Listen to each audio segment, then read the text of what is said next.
So there was a cabinet shuffle this week. That's not like totally out of the realm of possibility.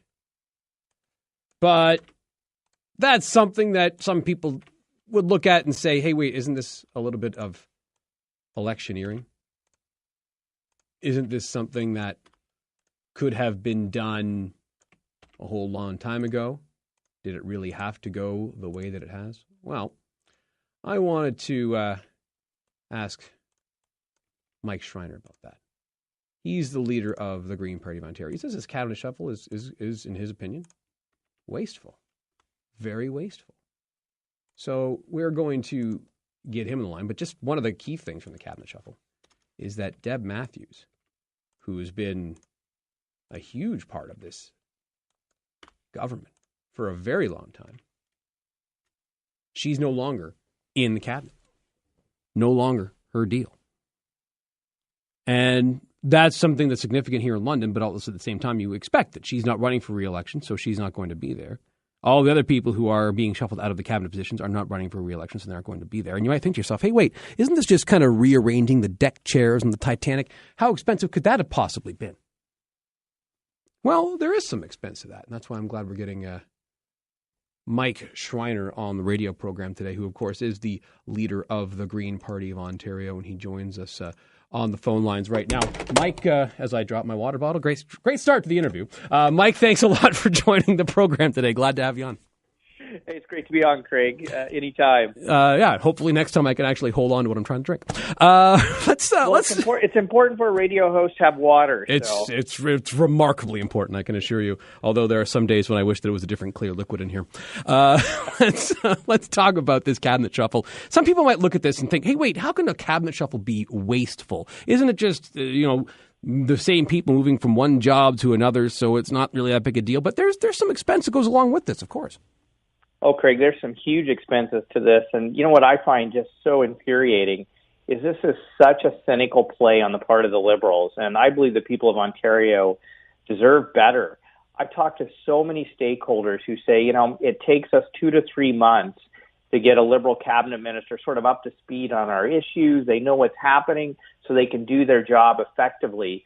So for the Premier to do this right before an election, it leaves no time for the cabinet minister to really understand their portfolio and do the important work that the people of Ontario need them to do. And so it's so clear to me that the Liberals are more concerned about their job security than your job security. And I think that there's going to be a frustration there. And look, this is something that governments do from time to time. But I think that the rare part of this is we've got so many people who were cabinet ministers have already said they're not going to be seeking re-election this spring whenever that vote happens to happen. So the numbers are higher than what we might normally expect for a government in this situation. Oh, absolutely. I mean, we know there's going to be an election called on May 9th and voting day on June 7th. So it's not as if the Premier, if she wanted to shuffle the cabinet, she could have done it last fall. So at least those ministers had some time, particularly over the holidays, to get up to speed on their portfolios, to do the important work the people of Ontario need them to do. And so this cynical move about, the Liberals' job security, rather than doing the important work for you, is just the old way of doing politics. All three of the status quo parties at Queen's Park play these kinds of political games. I think people are sick of it. They want a new way of doing politics. They want politics that puts people first, and that's exactly what the Green Party's offering and will offer in the upcoming election. You say 5 months before the election, but I hear rumblings all the time that this election is going to be happening sooner than perhaps in May, that they might go to the polls earlier than that, as the Premier has the opportunity to do. Is that a possibility that you consider? Is that something you think might happen? I think if the Premier did that, there would be huge public backlash against it. So I don't think that's something that's going to happen. But, certainly, it's the Premier's prerogative to do that. I don't think it's going to happen. And if it does, it will just be yet again another indication of the cynicism of this government and the fact that they're putting the needs of the Liberal Party ahead of the people of Ontario.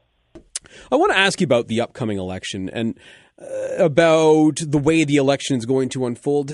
I know that it's a little bit unpredictable for you sometimes as far as what you are and are not going to be involved in or invited to as the leader of a party in this province. Is that the sort of thing that you think about, sort of the scenarios that may play out heading into an election campaign as far as what involvement you'll have in debates and the like?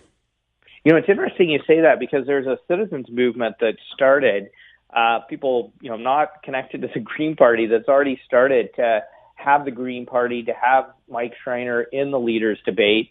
And, it absolutely makes sense. We're the only party without a seat at Queen's Park that runs a full slate of candidates. There are 4 parties in this province that receive enough votes to qualify for public funding of political parties. The Green Party is one of those. I think the people of Ontario deserve to hear what the Green Party has to say. They deserve to know and to hold the Green Party accountable for the way in which, we are spending those public dollars. And the best way to do that is to have the Green Party, Mike Schreiner, in the televised leaders debate.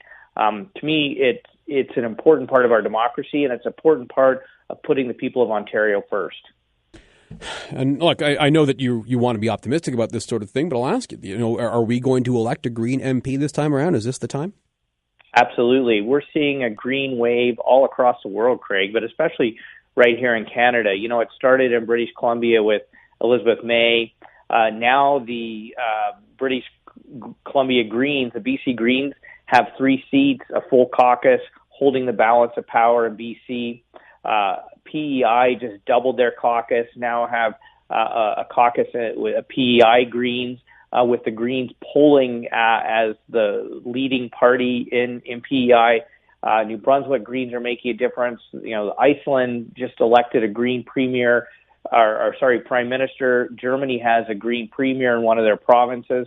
This is a worldwide wave of people saying, we want government to be about putting people first.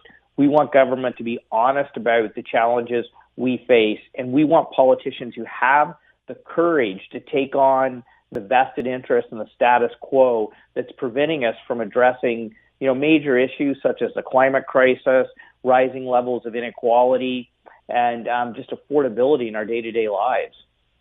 Last thing before we go, Mike, you and I both received this tweet from Kelly Elliott. She's a counselor at Thames Centre, and she wrote to me, rural municipal leaders are heading to Roma on Sunday with delegations set up with cabinet ministers to voice our concerns. Now we have new cabinet ministers who won't be up to date with our portfolios. Great. Eye roll emoji. This is the exact sort of thing you're talking about just before. This is the exact cynicism I'm talking about. And over again, I talk to, all kinds of stakeholders, citizens groups, municipal councillors, business associations, who say, it takes us so many months to get a cabinet minister up to date, educated on their portfolio, the concerns that citizens have, and the fact that the premier would do this so close to an election is outrageous. And it really is undermining people's trust in government. It's really looking at, the Liberals are about what's good for the Liberals, not what's good for the people of Ontario. Well, we will have to leave it there, Mike. Thank you very much, as always, for the time on the show. Hopefully you and I can talk a few times between now and when the writ gets dropped, and certainly during the campaign as well. Thanks for the time. Yeah, look forward to it, Craig. We're going to have a great set of candidates in London, so it should be a fun election. I think so, too. Thanks for the time, Mike. Bye for now. That's Mike Schreiner, leader of the Green Party of Ontario. Taking a break here. Going to hear the Grand Theatre